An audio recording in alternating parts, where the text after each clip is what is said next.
অনেক মন খারাপের সাথে ভিডিওটি পোস্ট করছি, যদিও ভিডিওটিতে আমার স্যার, ম্যাম ও বান্ধবীদের ভালোবাসা জড়িয়ে আছে। এখানে দেখা যাচ্ছে একটি ভিডিও কলের স্ক্রিন রেকর্ড, যেখানে স্যার, ম্যাম সবাই আমার সাথে কথা বলল। যাই হোক, আজকে ছিল আমারই ক্লাসমেট সুমিদির পার্লার ওপেনিং, যেখানে আমাদের সকলের ইনভাইটেশন ছিল, আর আমি বাদে সবাই সেখানে উপস্থিত হয়েছে।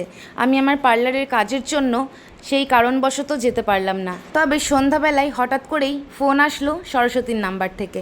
সরস্বতী আমাকে ফোন করে বলল যে এক্ষুনি অনলাইন আই, তাড়াতাড়ি ম্যাম বলল ভিডিও কল করতে। আমি বললাম বেশ ঠিক আছে, আসছি। তারপরে অনলাইন হওয়ার সাথে সাথেই সরস্বতীর নাম্বার থেকে ফোন আসলো, আর দেখলাম ভিডিও কলে সবাইকে একসাথে। দেখে ভীষণ খুশি হয়ে গেলাম, কিন্তু মনটা বড্ড খারাপ লাগছিল। আর প্রতিমাদি ফার্স্টে দেখেইনি আমি ভিডিও কলে আছি, দেখে তো অবাক হয়ে গেছিলো। আর তারপরে বেশ মজার মজার গল্প করছিলাম আমরা।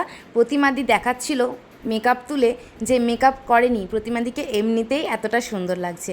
সত্যি সকলকে ভীষণ সুন্দর লাগছিল। আর আমার ম্যামকে দেখে তো চোখ ফেরানো যাচ্ছিল না, আজকে যেন একদম অন্যরকম সুন্দর লাগছিল। আর ম্যাম আমাকে এটাই বলছিল যে মন খারাপ করো না, দেখা হচ্ছে 5 তারিখে, সেদিন অনেক মজা করব, আর মন দিয়ে কাজ করো, এটাই বলছিল। তবুও আমি মনে মনে ভাবছিলাম যে আমি থাকলেও কতটা মজা করতে পারতাম সবার সাথে। সবাই একসাথে কি সুন্দর মজা করছে, একসাথে আছে। কিন্তু আমার মন খারাপ কমানোর জন্য এদিকে ম্যাম কিন্তু ফ্লাইং কিস দিচ্ছিল।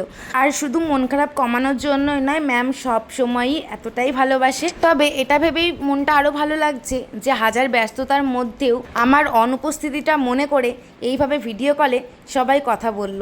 যাই হোক, লাভ ইউ অল, অনেক ভালো লাগলো।